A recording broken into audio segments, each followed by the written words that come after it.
राधे राधे, जय श्री कृष्णा, जय गौ माता, जय गोपाल। मेरे इस परिवार में आप सभी का स्वागत, अभिनंदन। चलिए आज की चर्चा को आगे बढ़ाते हैं। तो आज भी मैं आपको कार्तिक माह के ही बारे में कुछ विशेष जानकारी दूंगी और उसके बाद एक अध्याय भी आपको सुनाऊंगी। तो पहले मैं आपको दीपदान के बारे में आज विस्तार से बताती हूँ। तो यदि आपने अभी तक दीपदान शुरू नहीं किया है किसी भी कारणवश, तो आप आज से भी शुरू कर सकते हैं, क्योंकि दीपदान की कार्तिक माह में बहुत विशेष महत्वता है। इसका बहुत महत्व है। दीपदान के बिना कार्तिक मास का व्रत तो पूरा किसी भी प्रकार से हो ही नहीं सकता। यदि आप स्नान व्रत नियम आदि नहीं भी ले सकते, नहीं ले पाए हैं, तो यदि आप केवल दीपदान भी मंदिर में या कहीं भी दीपदान करेंगे तो उसका भी आपको पूरा फल प्राप्त होगा। तो देखिए, दीपदान का मतलब जो होता है, दीपदान क्यों किया जाता है और इसका मतलब क्या है, इसे कैसे करना है, तो मैं पूरी विस्तार से जानकारी दूंगी। देखिए, दीपदान का मतलब होता है हम मंदिर में, नदी या तालाब के किनारे, तुलसी जी पर और सभी देवी देवता, जितने भी देवी देवता हैं, उन पर हम दीपक जलाते हैं। उसे दीपदान कहा जाता है। हम आकाश पर भी दीपदान, यानी छत पर, घर की छत पर दीपक जलाते हैं, उसे आकाश दीपदान कहते हैं। सूर्य को दीपदान दिया जाता है, यानी जब सूर्य उदय होते हैं उस वक्त आप सूर्य को दीपक दिखाइए, जलाकर वहाँ पर रख दीजिए पूर्व दिशा की ओर, उसे सूर्य दीपदान कहा जाता है। तो इस प्रकार से बहुत से दीपदान होते हैं। वृक्षों पर दीपदान किया जाता है, जैसे तुलसी, बरगद, पीपल आदि पर। और जो वार होते हैं, रविवार से लेकर शनिवार तक, उन पर भी आप रोज़ अलग अलग देवी देवताओं पर वार के हिसाब से भी आप दीपदान कर सकते हैं। तो देखिए, यदि आप रोज़ भी नहीं कर पाते तो भी, वैसे तो आप कोशिश कीजिए आप रोज़ कर पाएँ। यदि आप रोज़ भी नहीं कर पाते तो आप देव उठनी एकादशी, जिसे हम देव उठनी एकादशी कहते हैं, जब देव उठते हैं, भगवान नारायण जिस दिन उठते हैं अपनी शयन निद्रा से, उसे देव उठनी एकादशी कहते हैं। एकादशी से लेके पूर्णिमा तक, यानी कि जिसे देव दिवाली कहते हैं, तब तक, पूर्णिमा, कार्तिक की पूर्णिमा तक भी आप 5 दिन केवल दीपदान करेंगे तो उसका भी आपको विशेष, बल्कि पूरे कार्तिक के माह का फल प्राप्त होगा। तो देखिए, दीपदान आप यदि आप रोज़ एक दीपक जलाते हैं, वो आपके ऊपर है, आप कैसे, 1 दिया, 2 दिए, 5 दिए, 7, 9, 11, जितने भी, और 108 तक ये दिए आप जला सकते हैं। 108 तक दिए जला सकते हैं। आप रोज़ भी जला सकते हैं, आप विशेष तिथियों में भी जला सकते हैं, जैसे आपको ठीक लगे।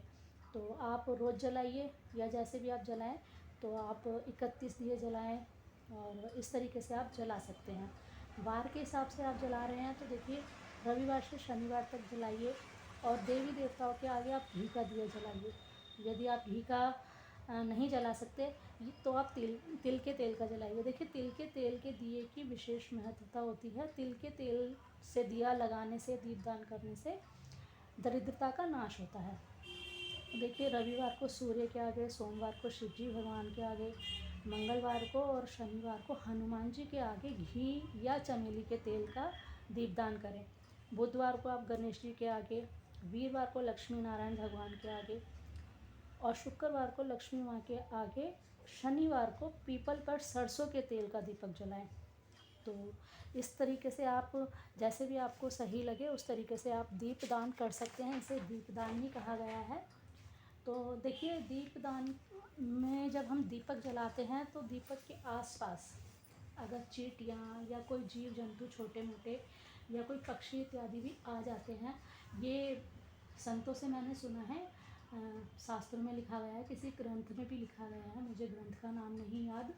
तो देखिए, वहाँ पर जीव जंतु, चींटियाँ आदि अगर उस तेल को, या तेल जो दीपक के आसपास तेल गिरा हुआ होता है, उसे यदि चाटते हैं तो उससे भी उन जीव जंतुओं की मुक्ति हो जाती है। एक कथा भी आती है कहीं पर कि किसी वैश्यानी मंदिर में, कथा तो विस्तार से है, बहुत बड़ी है, लेकिन मैं आपको मूल बात कहूँ कि एक वैश्या ने किसी तरीके से मंदिर में दीपक जला दिया। तो वहाँ दीपक जल रहा था तो एक चूहे ने आकर उस दीपक का तेल पीना शुरू किया। तो देखिए तेल पीते पीते उसके मुंह पर जलती हुई बाती लग गई, जिससे कि उसका मुंह जल गया। तो वो जलते हुए दीपक को की जो बाती है उसे लेके मंदिर के आसपास घूमने लगा, यानी कि उससे उस जलते हुए दीपक की बाती से उसने उस मंदिर की एक तरीके से परिक्रमा कर ली। तो दीपक की लौ से उसका पूरा मुंह जल जाने के कारण उसकी मृत्यु हो गई। तो देखिए कार्तिक के महीने में दीपक जले हुए दीपक से परिक्रमा करने से उसकी मुक्ति हुई, तो उसे मोक्ष प्राप्त हुआ। इतनी बड़ी दीपदान की, दीपक की, दिए जलाने की महानता, विशेषता, महत्वता है। तो आप कार्तिक मास में ज़रूर दीपदान कीजिए, आपको बहुत अच्छा लगेगा, आप पुण्य कमाइए। तो ये मैंने आपको एक दीपदान के बारे में पूरी विस्तार से जानकारी दी है। यदि आप कोई और भी बात पूछना चाहते हैं, कोई सवाल है, तो आप पूछ सकते हैं। तो चलिए, दीपदान के बारे में एक बात थी, अब मैं शुरू करती हूँ कार्तिक महात्म का आज का अध्याय। कार्तिक महात्म की जय, सालेग्राम भगवान की जय, तुलसा मैया की जय, दामोदर भगवान की जय। 7वां अध्याय। ओम गण गणपते नमः। नारद जी बोले, हे महाराज, कार्तिक व्रत धारण करने वाले मनुष्यों के नियम संक्षेप में सुना। सब प्रकार के आमिष, मांस, शहद, राई तथा नशा करने वाली वस्तुओं का परित्याग कर दे। पराया अन्न, परद्रोह, विदेश गमन, बिना तीर्थ के अन्य स्थान पर रहना छोड़ देवे तथा देवता, वेद, ब्राह्मण, गुरु, गोवर्ती स्त्री, राजा और बड़ों की निंदा त्याग देवे। दाल, तिल, तेल, खरीदा हुआ पकवान, भाव और शब्द से दूषित वस्तुओं को छोड़ दे। जीवधारी का मांस, चूना, जभीरा का फल, मसूर, बासी अन्न ना खाए। बकरी, भैंस, गौ के दूध के सिवा अन्य दूध तथा ब्राह्मणों से खरीदा हुआ रस, पृथ्वी से पैदा हुआ नमक, ये भी सब छोड़ देवे। तांबे के पात्र में रखा हुआ पंचगव्य, पोखर का जल और अपने आप पकाया हुआ अन्न मांस के तुल्य कहा है।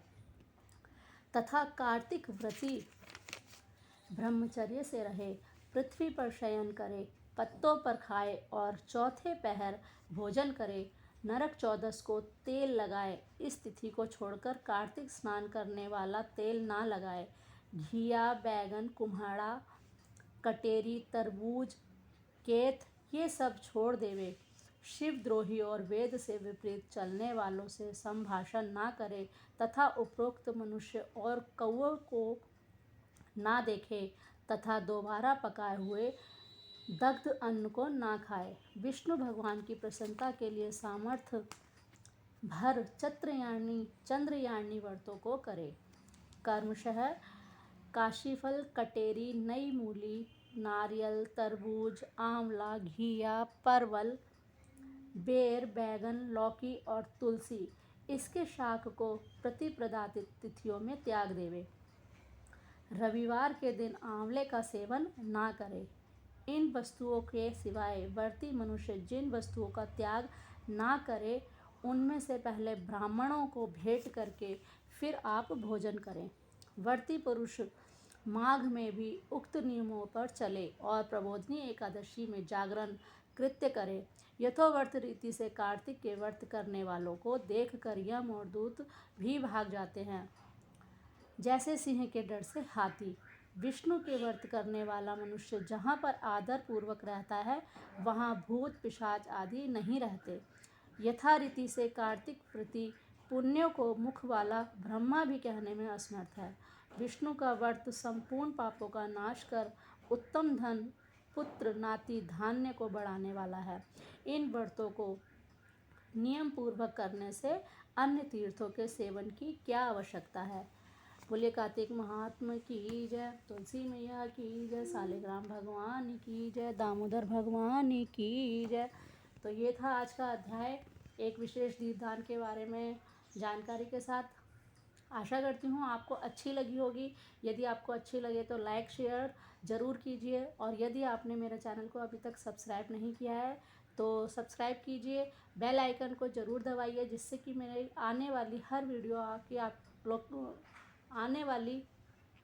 हर वीडियो की नोटिफिकेशन आपको तुरंत मिल जाए। यदि आप कोई सवाल कार्तिक माह में पूछना चाहते हैं किसी भी प्रकार का, तो आप मुझसे पूछ सकते हैं। आज के लिए बस इतना ही। मिलती हूँ एक नई जानकारी के साथ। तब तक के लिए राधे राधे। जय श्री कृष्णा, जय गौ माता, जय गोपाल।